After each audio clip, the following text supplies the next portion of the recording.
All right, everybody, welcome back to episode number 32 of the Facts Over Feelings podcast. I'm once again joined by Ryan, and today's podcast is going to look pretty similar to most of the other ones. We're going to have a little NBA discussion, followed by some NFL games we'd like to talk about from this past weekend, and finally wrap it up with a little bit of a college football analysis. So, Ryan, I'll hand it off to you to talk about the biggest contract in NBA history, Giannis Antetokounmpo signing a 5-year, $228 million supermax extension with the Milwaukee Bucks. Ryan, I want your thoughts on that and what that means for the NBA landscape going forward. Yeah, so I mean, Trevor, I want to be honest. I was a little surprised at the timing of this deal. I mean, I saw when they agreed to the deal, I was like, wow, okay. I don't know. I thought I thought he was gonna wait until the end of the season.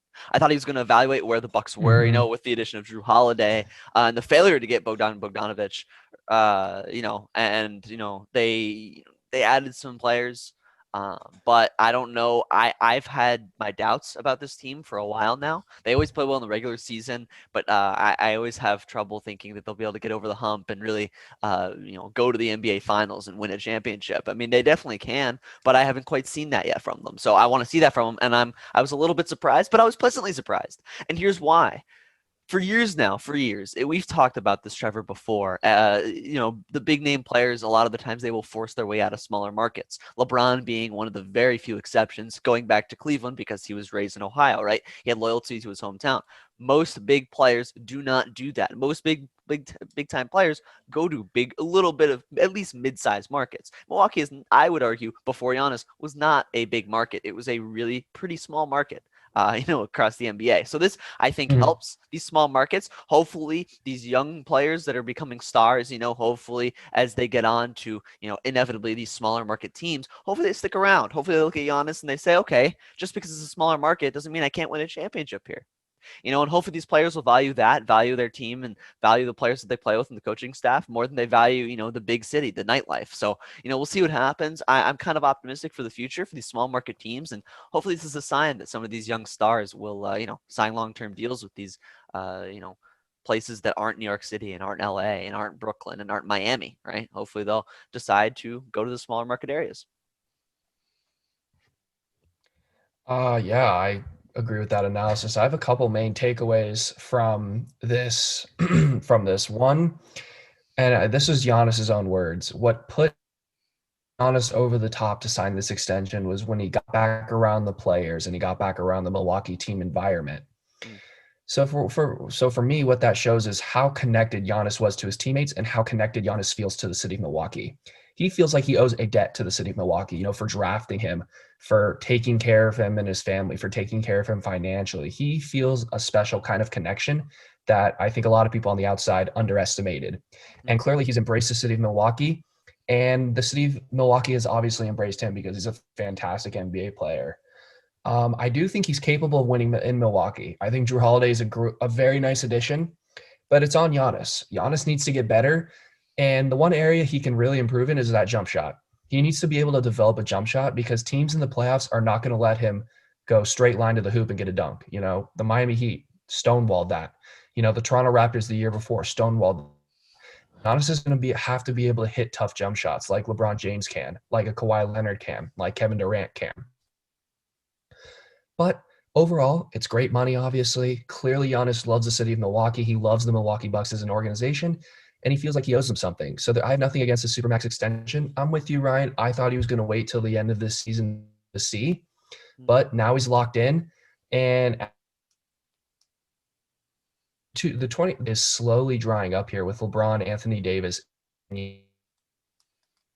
all signing extensions. So we'll see what's still out there in 2021, but it's drying up for teams like Miami and other teams that were maybe looking to get a big name next offseason. Yeah, no, I mean, I definitely agree with that. I haven't looked at the free agent class for next year. I thought at first that it was going to be a bigger one than this past season. But I mean, obviously with Giannis signing, it's going to be a lot different of a landscape.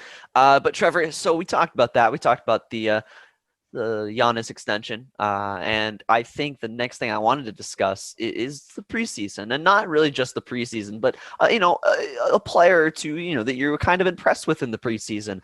And Trevor, I wanted to ask you, what was a player that you or who on what team and why were you impressed with so far in these preseason games? Is there a specific player that stood out to you? Um, Yeah, no, a young guy that showed potential last season on a really bad team, unfortunately, but a guy I'm Mm, really watching this year is Kobe White out of Chicago. mm, Tonight, he had 18 points in the third quarter of a preseason game. He had a nice rookie season. He really came on strong in the second half of that rookie season. And for me, Kobe White's going to be a very interesting guy to follow. He's a young, athletic, scoring point guard. I think he was a lot better than a lot of people realize. Some people thought he was a bit of an overdraft at 6, mm. but he's turning into a really nice young player. Him and Levy's in backcourt in Chicago. Unfortunately, the rest of the team is a mess, and that draft pick, I don't understand what they were doing with that draft pick.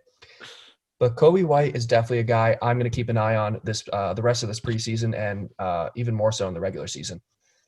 Yeah, I mean that's definitely a good one. I like Kobe White. I think he has a lot of potential. For me, I want to talk about two players real quick. First of all, a non-rookie. I want to talk about John Wall. I mean, I watched him in the preseason games that he's played so far, and I'll tell you, I think the league has missed John Wall. I think this guy is fun to watch. I Mm-hmm. think he's just a good player. And when I look at him, and to be fair, I haven't watched through and through all of his good and all of his bad plays, but when I look at him, I look at why I think he's going to be a better fit than Russell Westbrook on the Houston Rockets. I just think that he doesn't just dribble the ball around and shoot it consistently like 20 25 times a night. No. He shoots it 10 to 15, maybe 10 to 15 times a night. I would say at most. We'll see what he does this season.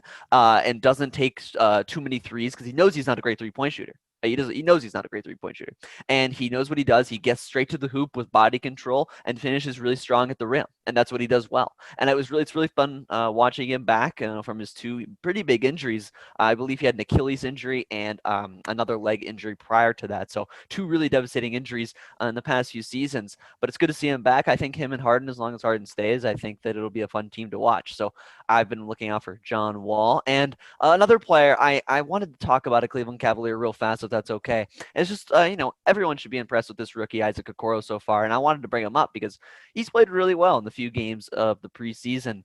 And he's really been shooting out of his mind. It's not going to be sustainable. He shot 63% from three, 62% from the field. That's not going to hold, obviously. But that guy looks the part. He looks the part. He plays smart basketball. He's a great defender. Uh, on ball defense is fantastic. He can switch on to anybody, and he makes the right play. He makes the extra pass. He fights for extra rebounds. He gets to the line at will. I mean, he's averaging, I believe, about 6 free throw attempts a game so far, which is pretty good for a rookie, I would say, in their first few games ever in an NBA arena. So a good start for him, and we'll see where he goes. I think he could potentially be a very, very good player. I think his ceiling is like a Jimmy Butler style kind of player. And we'll see where he goes, how far he goes, what kind of ceiling he will hit. But I've been impressed by him so far. Yeah, real quick before we move on to the NFL, I actually want to talk about one more player. Yeah, of And this course. guy's not a rookie, and he hasn't, I don't know if he's done too much in the preseason, but one guy I really want to keep an eye on Hmm. for this upcoming year is Rui Hachimura out of Washington. Oh yes, it's going. I I think his first 2 years, we've seen the improvement, and I think we're going to see a big year 3 jump from this guy. He's Mm, very athletic. He's, I would say, a little bit of an undersized big man. I think he's only like 6'9", but which is, good size, but not quite a big man, you would say. Very athletic, very versatile. He's for sure. continuing to develop that outside jump shot. And I think he fits really well with Washington. I think Washington might be a little better than people think. I really like Denny Avdija as well, and I think Russell Westbrook will help them, and Davis Bertans as well. But I really want to keep an eye on Rui Hachimura as he continues to develop into a really nice young NBA player and one of those hybrid big guys that can do it all nowadays. You see guys like Kevin Durant, Anthony Davis, Obi Mm, Toppin is another somewhat example where these hybrid big guys, maybe a little undersized, even though Durant and Anthony Davis aren't really undersized, big guys that are really versatile, really quick, can shoot the ball, can dribble the ball. sure. So Rui Hachimura is another one of those guys in the making, and I think he's going to have a really nice year this year for the Wizards. Yeah, there you go. I think that was a great player to point out, Trevor. I watched a little bit of Hachimura just the other night. I believe they played. I believe they played the Nets, and he looked really nice. He looked really nice. So I'm really interested to see, what leap he takes this year as well. But with that, Trevor, I think if that's all right, we can move on from some NBA talk and move on to our NFL discussion. And I wanted to move on to actually, Trevor, your first game that you wanted to talk about, and this is a game that was the Arizona Cardinals versus the New York Giants. Now, you can take this away and say whatever you want to say about these teams, but yeah, what are your thoughts? I mean, this game wasn't. This was a a typical 1 p.m. game on a Sunday afternoon. Probably didn't get back that big of an audience. Sure. The only reason I want to point this game out is to any Arizona Cardinals fans watching this football game or Mm, watching this podcast. That's what the Cardinals defense needs to look like if we want to make a run in the postseason. We got after the quarterback, took advantage of a really bad O line, took advantage of a very turnover prone quarterback, and we forced 8 sacks, 5 fumbles, recovered 3 of them, and the mm, defense really dominated the game. The offense was very unspectacular. I thought Kyler Murray was okay. I thought Hopkins had a nice game. I thought our run game was not very good either. But I really thought our defense being able to dominate and win a game like that was huge for our offense going forward. And then I want to switch gears a little bit to talk about Daniel Jones. And yeah. I want to defend him here a little bit. Okay. Yes, he is very turnover prone. I believe he had 3 fumbles on his own in that game on Sunday, maybe Sheesh. 4 fumbles on his own. I think it was 3. But what I want to say is one, this is his first year under Joe Judge and Jason Garrett, the offensive coordinator. Number two, they've been, somewhat decimated by injuries. They've lost Saquon Barkley. Their receiver play has been very inconsistent. And this is the biggest thing, they have, I believe, 2 starting offensive linemen who are rookies, and then they had a third offensive lineman come in the game on Sunday who was also a rookie. Mm, So 2 to 3 rookie linemen, not a lot of continuity up front, backup running backs. And Daniel Jones, some of the fumbles are absolutely his fault. He needs to learn how to, when he's taking a sack, to just tuck the ball, to just mhm, hold on to the ball, not hold it outside of his body where it can just get swiped. He needs to just learn to, hold the ball near his chest when he's taking a sack. And number two, not hold the ball as long, but that's a little bit of a different thing. But yeah. I want to defend him and say, look, he's only in his second year. He has shown potential. He has shown what he can do. And I think he has a few plays this year that he can point to where he has made some great throws and has led some nice drives. Particularly that game against Tampa Bay is the game I was really referencing. But I think he needs to obviously clean up the turnovers, and the Giants need to continue to build that O line and that offense in general. I Mm. think they have a nice defense for the future, but I'm not ready to give up on Jones yet, and I hope Giants fans. Yeah, so for me, I mean, for me, Trevor, we were just talking about prior to this game. I think we were talking about this recently. It's how well Joe Judge was coaching this team. So I don't want to lose sight of that. Joe Judge has done a really nice job this year in spite of this tough loss. And I mean, I think they rushed Daniel Jones back. I think that was Mm-hmm. clear. I mean, you watched much more of this game than I did, but from what I saw, he just didn't really look. He just didn't really look 100%, and obviously he wasn't. I mean, he was taken out of the game. Particularly in the second half, yeah. Yeah, and he took a few shots, obviously, with all these sacks he took. And Trevor, I mean, how many times was Daniel Jones sacked? He was sacked 6 times. Colt McCoy was sacked 2 more times. That was 8 sacks for the Arizona Cardinals. And the Cardinals defense is not good. This just shows you to me how bad the New York Giants offense is. And this isn't just Daniel Jones. It's really not. Daniel Jones, though, I do want to talk about him while we're on this topic. Trevor, I don't know, man. I am really, really on the fence with him. I'm leaning towards bust because he has 28 fumbles, Trevor, in 25 games. And when I see numbers like that, that is historic. That's probably historically bad. I know he led the NFL in fumbles last year by a good margin, and he probably will lead Mm-hmm. it this year, or he's on track to. I would say, and it's just tough to see, man. I mean, he has 9 interceptions, only 8 touchdowns. He has 19 turnovers and 8 touchdowns on the season if you include fumbles. So only 8 passing touchdowns. And I think that's a concern. I mean, I know the offense is bad, but he has a few weapons. I mean, I know Saquon got hurt. Wayne Gallman is a solid runner. He's a pretty decent runner. The O line is bad, but he has Sterling Shepard. Right, he has Evan Ingram, who has a lot of question marks. Okay, we all know he has drop issues, and he has Darius Slayton, a guy who had 10 touchdowns last season, a guy who was a really good receiver last year for Daniel Jones, and he just hasn't been utilized well this year. And I really don't know what the issue is, if it's the coaching, Slayton and Jones, or where the fault specifically lies. But I'm concerned if I'm a Giants fan, for my quarterback situation and for my offense.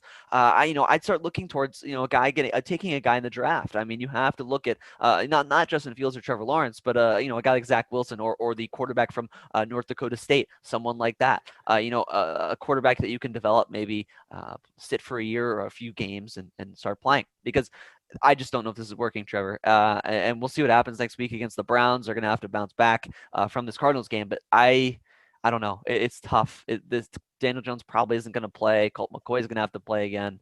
And I don't know. It's not looking great to me. So we'll see what happens there. One more thing I want to point out something about the Cardinals real fast. I think that, they did their job. The Cardinals, I think, are a slightly above average team right now. They're good, not great.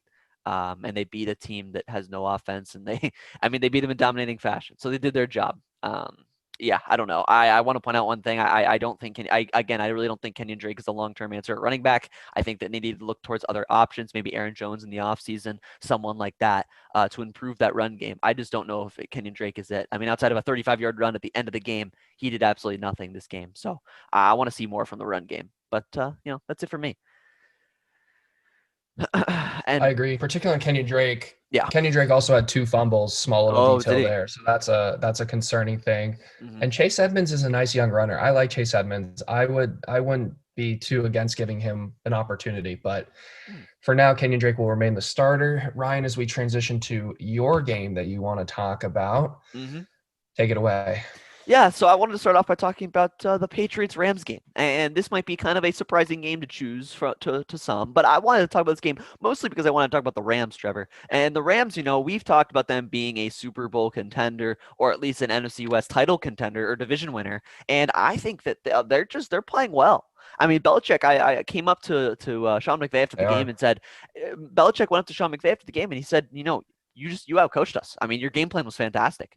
And when Belichick compliments you as a head coach, that is the ultimate honor right there. And I think that that's exactly what they did. McVay just came in and he outcoached this Patriots team who does not have a lot of talent, but their defense is still solid. And they have Belichick as the coach, so they're well coached every week. And the Rams did their job. Their defense was fantastic. Cam Newton had 120 yards, a QBR of 2.9. Trevor, a QBR of 2.9. He got benched. Jared Stidham came in and had to That's play in the pretty bad. in the last quarter of the game. It was terrible. Damian Harris got hurt. I like him, but he got injured. It was tough, and they don't have any receivers. Trevor, we've talked about this. They don't have any help, so that's very tough. They're in a bad spot offensively, and their defense couldn't stop Cam Akers. Trevor, Cam Akers averaged 6 yards a carry. This guy had his coming out game. This past Thursday, this past week, and I don't know. I love to see it. I think that Cam Akers, what he shows that he could be a starter in this league. And I think if they keep feeding the ball, which I think that they're going to do, he could become a very good player. So great to see there. And I think McVay and Stefanski, this is kind of changing the topic a little bit, but these coaches in Shanahan, these kind of coaches, they win games not in a flashy way, Trevor. They don't win it based on, like a Mahomes type way. They don't win it based on like a Buccaneers type way where they just overwhelm the team with talent and flashy play. Mhm. No, they win the game in any way they can. And Jared Goff, Trevor, only threw for 137 yards. And that's what I mean by that. He didn't throw for a lot of yards, but they won by 21. He did exactly what he was supposed to do, and they took care of business and won the game. So, that to me is, a sign of a very good team. And I like what the Rams have moving forward. Yeah, no, I want to pat myself on the back a little bit because before the season, I defended the Rams a little bit. I said, look, the Rams are going to be better than people think. I thought they would take a step back, but I thought that getting rid of some of those big salary guys like Dante Fowler, Clay Matthews, Marcus Peters, we're holding them back in a way. They were kind of strength, or what's the term? They were kind of trapping them salary cap wise. Hmm. So clearing up some people has really benefited this team. And people were suspect of the Cam Akers draft pick. And it looks like based on this game now, again, it's one game, that Yeah. he looks like he is a nice, at least I don't want to say long term, but a nice answer for running back for however long, he stays in LA. Mm-hmm. The second thing I want to point out about this game is one, yes, Cam Newton looked awful. I want to defend Cam. I'm going to defend bad quarterback play on this podcast a lot today. I'm going to defend Cam Newton a little bit because one, he's had COVID. This entire New England team has had COVID. They've had no continuity. They've had to throw teams together to play these games. So New England's just been kind of figuring it out all year. And they're still 6-7. They're not as bad as we think. They're probably going to be a 7 or 8 win team. They're not a playoff team, but they're an average team. That's what we thought with Cam Newton, right? And number two, Ryan mentioned it. They have no receivers. They have absolutely no talent on the outside. N'Keal Harry is a bust. We're talking about Daniel Jones maybe being a bust. N'Keal Harry's a bust. Damiere Byrd is not good. Jacoby Myers is He's okay. not good. Yeah. James White is so past his prime. I mean, and then Sony Michel, awful. Damian Harris is a nice young running back. We'll see what he can do. And some other guy named Devin Asiasi who didn't even have a catch this last game. I don't even know who that is. So New England has absolutely no talent on the outside. Their running back situation is suspect, even though I do like Damian Harris as a runner. Mm. And the Los Angeles Rams just overwhelmed them defensively. And that's what the Rams can do. Yep. That Los Angeles front seven, and actually that Los Angeles defense at all levels is legit. This might It be is. the best defense in the NFL. And I think it's the best defensive line in the NFL. It's them or Washington. Aaron Donald is a menace up front. Leonard Floyd is a beast at edge rusher. I like Michael Brockers a lot. And obviously, Jalen Ramsey in the secondary is a lockdown, probably the best shutdown corner in the NFL. So the Rams have a really nice roster construction. Jared Goff can play a very pedestrian game like he did, and they can still win by 3 touchdowns and dominate the game. Mhm. Obviously, I've said it before, McVay is an unbelievable head coach. And I think the Rams might be, I wouldn't say they're the best team in the NFC, but outside of maybe Green Bay right now, they are playing like the best team in the. Yeah, I do agree with that. I mean, I think that I think you look at Green Bay. I think they're obviously the best team in the NFC. But then outside of Green Bay, I mean, I think that it's either the Rams or the Saints. Issue here. Sorry, Trevor. Oh, I think you froze for a Oh, no, second. nothing. But yeah, no, I think the Froze Saints. for a sec. Yeah, it's okay. But I think the Saints, I think it's either the Saints or the Rams for the second best team in the NFC, if I had to say. But that's just me. But yeah, I mean, this Rams team's definitely a contender to go all the way and run the table in the NFC and get to the Super Bowl. So keep an eye out for them. And Jalen Ramsey's fantastic. I think that is obvious. But with that, Trevor, let's move on to your second game, which is the Steelers and the Bills. You want to talk about that game? The Steelers continue to slide. Yes, I do. Yeah. I'm going to give another pat on my back to myself because I said Okay. on this podcast, the Steelers are the third or fourth best team in the NFC. And Buffalo was one of those teams that I said is better than Pittsburgh. And last night proved me right. Looks like we might be having a little bit of another internet. Okay, no, Ryan can hear me. Okay, I can hear you. anyways, I can hear you. Buffalo dominated Pittsburgh. Yeah, Buffalo dominated Pittsburgh. Josh Allen looked fantastic. Stephon Diggs has probably been the most underrated acquisition of the entire season. He is, I don't want to say revolutionized Josh Allen, but you can see for quarterbacks like Kyler Murray and Josh Allen what a true number one receiver can do for them. You know, Stephon Diggs is an incredible route runner, a true number one receiver, and he has helped take Josh Allen to the next level. And Josh Allen himself has taken a step. He's done an excellent job, much better job taking care of the football this year. He's been a lot more accurate too, particularly on some of those deep passes. He's been very accurate as well. And overall, this Buffalo team, in my opinion, is the one team in the AFC that can compete and maybe beat Kansas City. Because I think Buffalo has a couple things. One, they have the offense now to keep up with Kansas City offensively. And two, Buffalo has a very good secondary. Obviously, you're not going to stop Kansas City, right? But Miami caused them problems yesterday. On Sunday. Miami forced 3 interceptions off Mahomes. Yeah. Giving yourself added possessions is the best way to beat Kansas City. So that's why I think Buffalo's legit. I think they can challenge the Chiefs. And as I said, Pittsburgh is very, very overrated. I was never sold on them, even when they were 11-0. And I'm going to stand by it and say that they are probably the fourth best team in the AFC, behind Kansas City, Buffalo, and I would have to I'm going to go Baltimore. I'm going to say Baltimore's the third best team in the Oh AFC. no. Oh no. Listen. We can get into Baltimore in a minute, but I do not think that Baltimore is a better team than the Steelers. Listen. The Steelers have struggled over the last 2 weeks. They have struggled pushing the ball down the field. Big Ben is throwing a lot of intermittent and short passes. He's not, the time in the air for the football is very, very short. These passes are around the line of scrimmage. They're maybe 5 to 10 yards at most, and they're not throwing it far. But the thing is the Steelers have an elite defense. They have, Big Ben he's still good. And their receivers are fantastic. Their run game has just been a major, major struggle the last few weeks. But I think it's premature to say that the Ravens are better. The Ravens are sitting at 8 wins right now, and they barely snuck out a win in a game where they put up 45. I think that defense is suspect to me.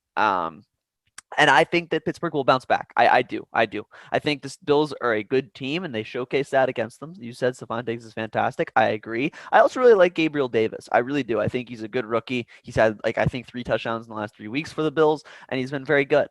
And the thing about the Bills, Trevor, that worries me is their run game. It's the run game. I don't see any run game, and that's a problem to me. I know Zach Moss had a few good runs, but I mean, they ran for 104 yards on 27 tries. Um, I just don't see much from Singletary and Zach Moss, averaging about 3.5 yards a carry in this game, and on the season it's around 4, a little bit under that actually. So I don't know. It's a little concerning to me, the run game, but they are a very good team, and Josh Allen's playing fantastic this year, and he showcased that yet again. 2 touchdowns, 240 yards, and only getting sacked 1 time. Outplayed Big Ben. So I really like the Bills, but I think you're jumping the gun a little bit on these Pittsburgh Steelers. I think the Pittsburgh Steelers are still a decent football team, and I think that they will bounce back before the season concludes.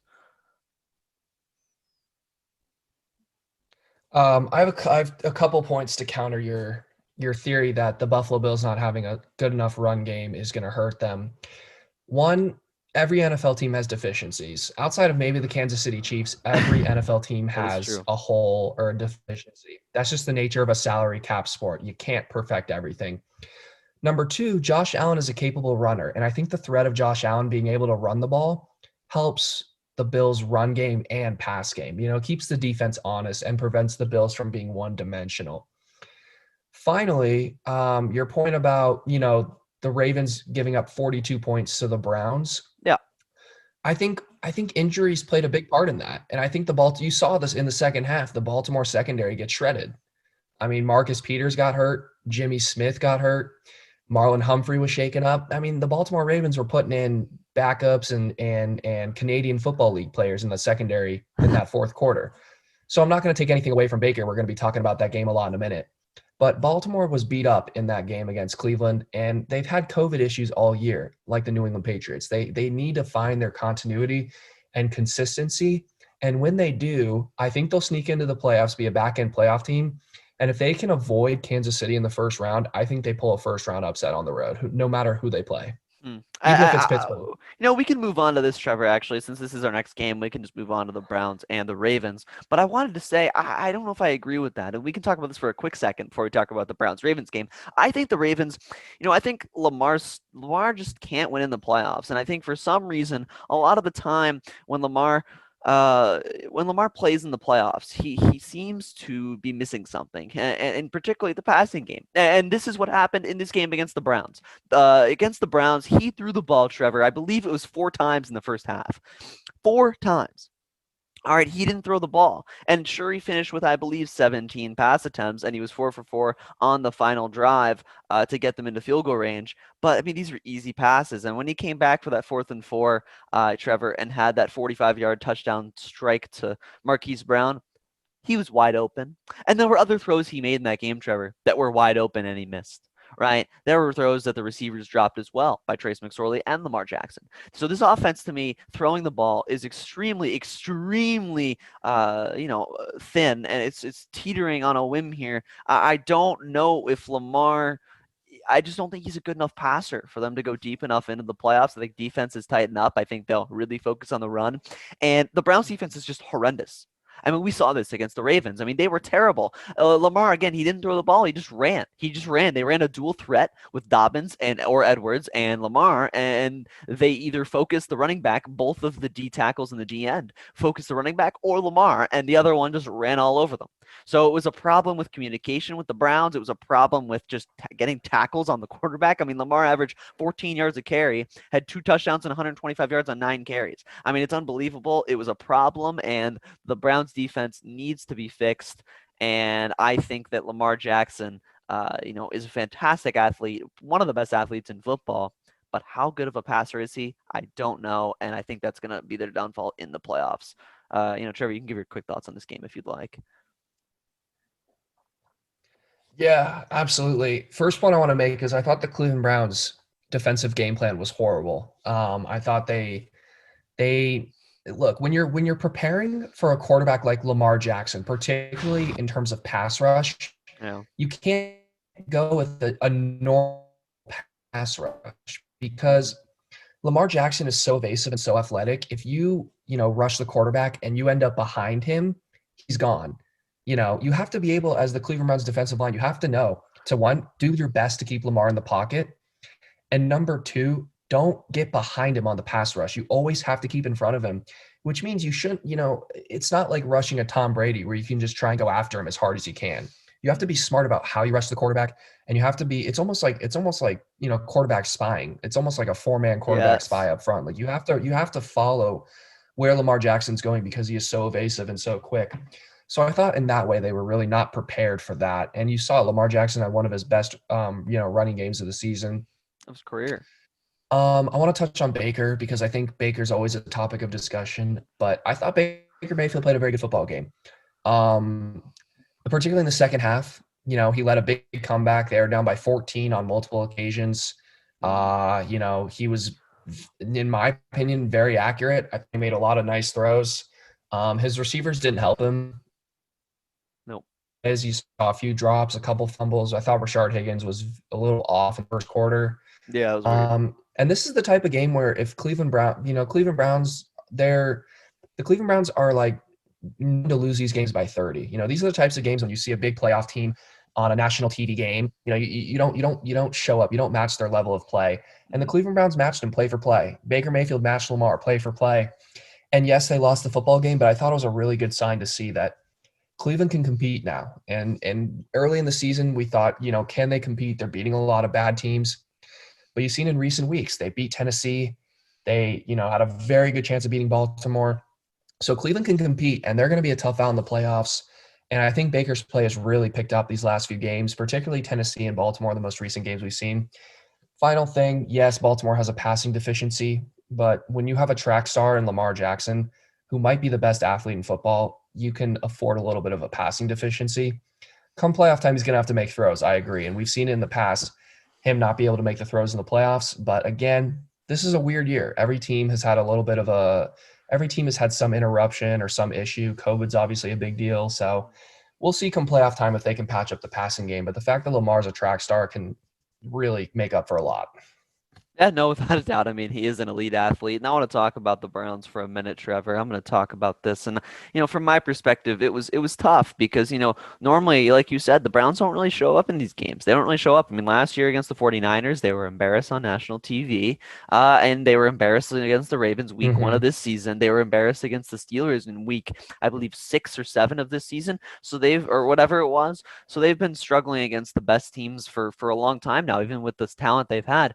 And this was a different story, and it made it all the tougher. But I'm really happy with the way the offense looked. The offense looked elite, like you said. I mean, you look at Baker Mayfield; he was absolutely sensational in the second half. Let the run game carry him in the first half. Made the throws when he needed to. But Nick Chubb dominated in the first half, and then he kind of gave way to Kareem Hunt, and that give and take works really well. I mean, Kareem Hunt was fantastic, made multiple great plays in the second half, and helped carry them Mm-hmm. to almost win this game. And as you said, Baker Mayfield looked good. He's really good rolling out of the pocket in the play action bootleg, and that's a staple of Kevin Stefanski, and I really like what he's done with that. And I think he's instilled the confidence in Baker that he was lacking last year, and even the beginning of this year. Freddie Kitchens really did a number on him, really tried to make him into Patrick Mahomes when that's not what Baker Mayfield is. And Kevin Stefanski's kind of tried to unwind and make him unlearn all of those bad habits and try to mold him into a new quarterback, a more Kirk Cousins type quarterback. I mean, right? I mean, the Vikings offense was run first, throw second, and it worked for them. And now that's what they're doing in Cleveland. Stefanski's doing in Cleveland, and it seems to be working. So I'm glad that it's been working, and I think that if they continue to give Baker more confidence, I think eventually he'll be able to make tougher throws, and they'll be able to put him in more difficult situations and trust him with the football more. So we will see what happens there. But I really like both of them in Nick Chubb and Kareem Hunt, along with Baker Mayfield. And just one more thing, Trevor, in regards to the defense. This defense was abysmal. We need Denzel Ward. We need Grant Delpit, who had an Achilles injury. And I mean, we need to draft a couple linebackers. I mean, they were gashing the middle of the field. There was no QB spy there. If there was, they didn't do anything. And we just need more athletic linebackers, I think. I mean, they constantly missed their holes. I mean, Dobbins plowed over our safety, gave him a concussion. And, it was just tough. It was just tough. So, good game from both teams. Playoff game, if I had ever see one. I mean, that was a playoff game right there, in my opinion. So great game from both Mhm. sides. But ultimately, the Ravens prevailed, and we'll see what happens with them. But I'm confident the Browns will make the playoffs, and I think the Ravens will sneak in. But I'm not really too confident about their chances. So Fair enough, Ryan. So, with that being said, we'll be switching gears slightly to something we haven't talked about as much on this podcast recently. Is Ryan and I wanted to touch on the playoff rankings a little bit, since it is that time of year that conference championship games are happening this weekend, and then we Sunday, I believe. And before I about what we want to talk about for this, mm, I want to touch on a little bit of a bigger topic, and that is the college football playoff good for college football? We don't have to fully dive into this on this podcast, but I wanted to bring this up because I watched a day with Colin Cowherd, a very popular, sports TV host, and a college football analyst, Joe Clapp, and I thought they brought up a great point.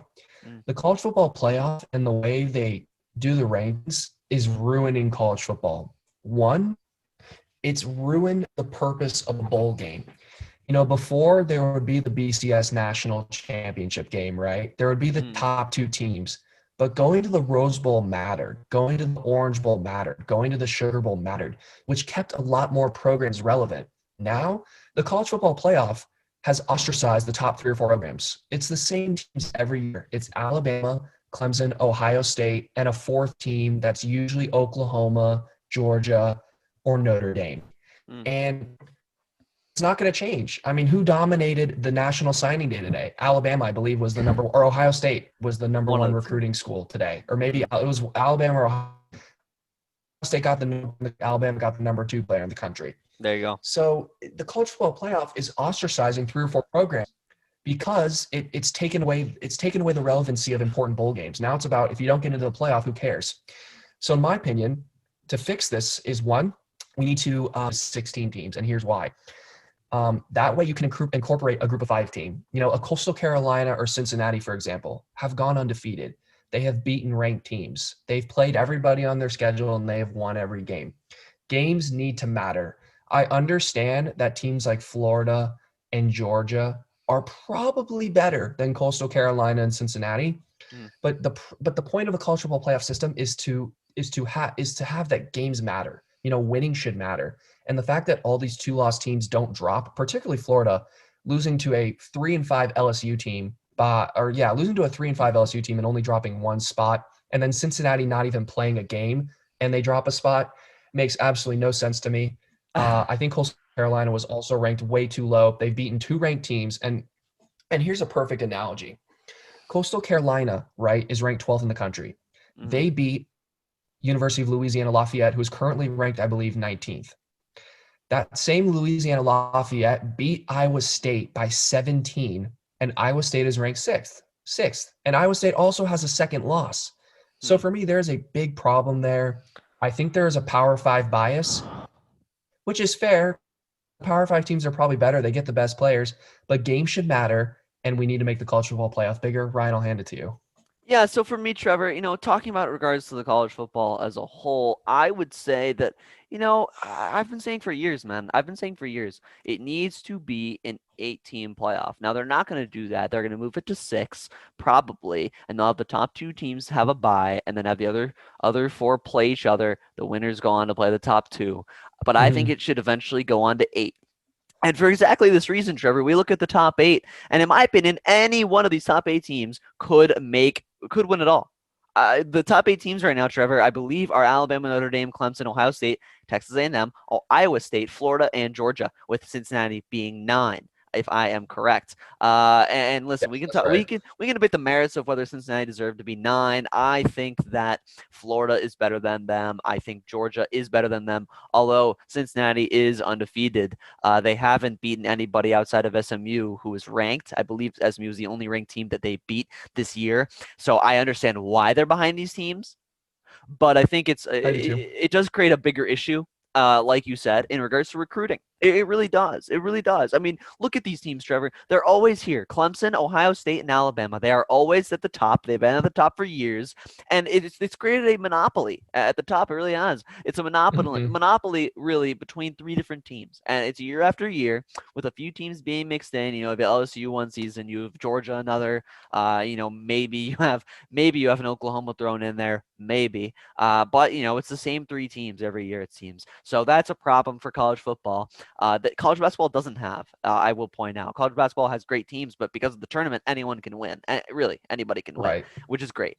So this is a problem for the college football committee, and I think that moving it to 8 teams allows you to have these other teams that otherwise wouldn't make it in, like A&M and Iowa State and Florida and Cincinnati. And I think that those teams deserve to have a shot. And I think that if you extend it to 8, it gives more incentive to programs, to be like, wow, we could really make it. Like Cincinnati can be like, wow, we can really make it into the top 8. Right now it's the top 4. It's like Cincinnati's like, man, if we go undefeated, what else do we have to do? I mean, UCF a few years back, they went Hmm. undefeated and they didn't even make the top 7, I believe, or top 6. They played Auburn in the bowl game. They beat Auburn, and they're like, okay, well, we did everything we could. So it's tough. It's tough. So I think that you need to make it to 8 teams. I really think that's the solution. Get more teams involved. Make it more exciting. Make it more exciting. Hmm. The college football, these college organizations, they love money, and you'll make a lot of money. You'll make a lot of money televising these, and having big events, having packed stadiums, with an Absolutely. 8 team playoff. An 18 playoff. I think that would be electrifying.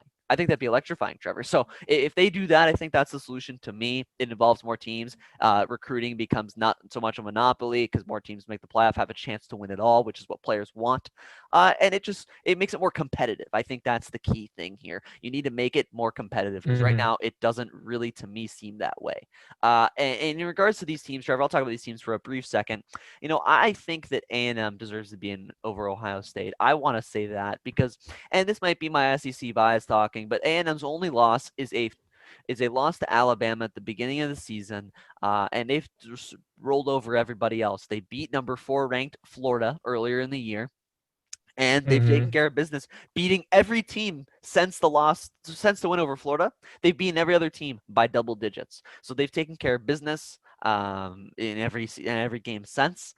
And I think this team deserves being over Ohio State because they've played more games, Trevor. And I think Ohio State playing 5 games is really unfair to these other teams, particularly a team like Cincinnati or a team like A&M or Georgia or Florida, because Ohio State only had to play a half the games these other teams did. And why do they get rewarded for playing half the games by getting into the playoff? I think it's a tough situation.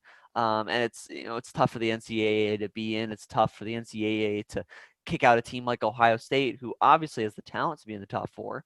But when you only play 5 games, and then I guess you play a sixth when you end up playing against in your championship game. I forget, Trevor, who they're going to play. I believe it's Iowa State. Um, I'm not sure, but whoever they end up playing, it's tough for me because they only end up playing 6 games. So I don't really know if they deserve to be in this. Northwestern. It's Northwestern. Okay, so uh, Northwestern. Okay, Northwestern versus Ohio State. They're gonna beat Northwestern. So at the end of the day, you have 6. Trevor, you have 6 games. You have 6 games against 10 or 11 of these other teams. So again, I just think it's a little bit unfair. There's other teams that played a full season and got through a full season to get snubbed by a team that only played 5 or 6 games the entire season. I agree with you on that point that, it's hard to argue Ohio State when they've played 5 games, Mm, which is why an 18 playoff solves all of this. All right, to your point, an 18 playoff would solve all this, right? An 18 playoff would solve all this. So, you're arguing between Ohio State and A&M for that 4th spot. Well, making the playoff 8 teams, Ohio State's 4, A&M's 5, Iowa State's 6, Georgia 7, Florida, or just Florida 7, Georgia's 8. So an 18 Mhm. playoff solves this entire argument of, well, Ohio State hasn't played enough. Who should they be in? A&M, they lost, blah, blah, blah. So there you go. And that's just another reason why the 18 playoff makes a lot more sense. I would even go to 16 because every other sport has a true playoff system. Every major college and professional sport has a true playoff system where multiple teams get in, where anybody can win. So for me, the college football playoff with so many competitors already, you're talking hundreds and hundreds of schools. Why not make the playoff 8 or 16 teams? 16 might be a little bit of too much, but at least 8. I completely agree on that point. Yeah, no, yeah. So 100%. I think that 18 playoffs solves everything here. I really think it does. So I don't know. I mean, it seems like we agree. I think that it'll be interesting to see what they do. I think if they make it 8 teams, Trevor, it's going to be way down the road. I don't think they're going to do it for at least 2 to 3 years, because it seems like they've been kind of really stuck on this 14 playoff, and it really seems like they don't want to move off of it. So we'll see where it goes from Mm-hmm. here. But if they move to 8 teams, which I think they should, I think it solves a lot of the issues. And hey, who knows? Maybe you can make it even bigger, make it even more fun, and maybe down in like 8 to 10 years, you have an even bigger playoff. So we'll see what happens there. I wouldn't be opposed to it. I'm sure a lot of people wouldn't be opposed to it as long as the players aren't. And I think it'd be a lot of fun. It would generate a lot of money for the NCAA, which I know they love. And Right. I think the fans would enjoy it. So I think there is the solution, but that's just my opinion. And we will see who gets into that fourth spot in the college football playoff. But yeah, I think that just about does it, Trevor, unless you have any final thoughts before we sign off. Not nothing. All right, yeah. So I don't know. With that, No final thoughts from me. all right, we're gonna end this podcast here. Thank you everyone for watching, and we'll be back next week with yet another podcast. Hopefully, talking about some more NBA and the NFL season when that